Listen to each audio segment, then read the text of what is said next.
Leaders.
المحكمة الإفريقية لحقوق الإنسان والشعوب تعقد دوراتها هنا في تونس، وهو شرف بالنسبة للبلاد التونسية.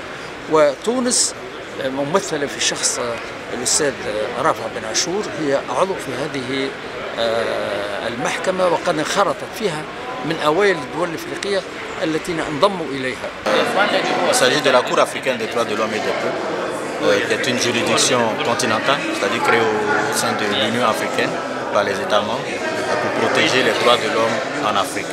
Donc la mission de la Cour africaine, c'est la protection des droits de l'homme en Afrique. L'activité que nous sommes venus mener à Tunis, il s'agit de la session de la Cour, de la session ordinaire de la Cour, que nous faisons 4 fois par an. Et donc c'est l'une des sessions de l'année que nous entreprenons ici. Moi, je suis le juge Rafah Ben Achour, juge à la Cour africaine des droits de l'homme et des peuples, et je suis par ailleurs professeur émérite à l'université de Carthage.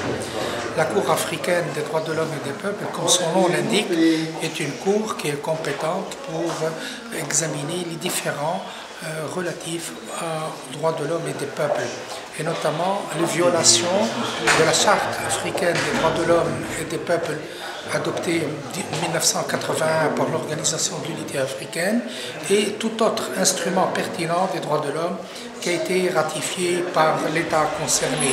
Les affaires peuvent être portées devant la Cour soit par les États membres, soit par la Commission africaine des droits de l'homme et des peuples, soit par les individus et les organisations non gouvernementales reconnues ayant le statut d'observateur auprès de la Commission africaine des droits de l'homme et des peuples, mais à condition que l'État ait fait auparavant une déclaration d'acceptation de la juridiction de la Cour pour recevoir ce genre de requête.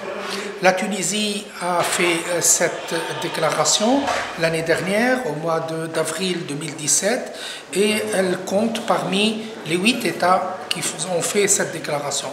Malheureusement, le nombre d'États ayant fait la déclaration est trop réduit par rapport au nombre des pays membres de l'Union africaine, qui est de 55 États.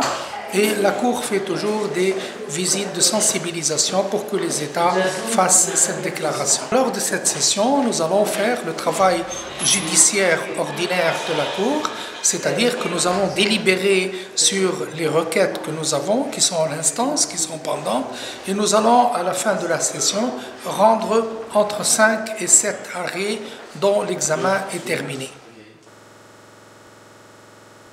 Leaders.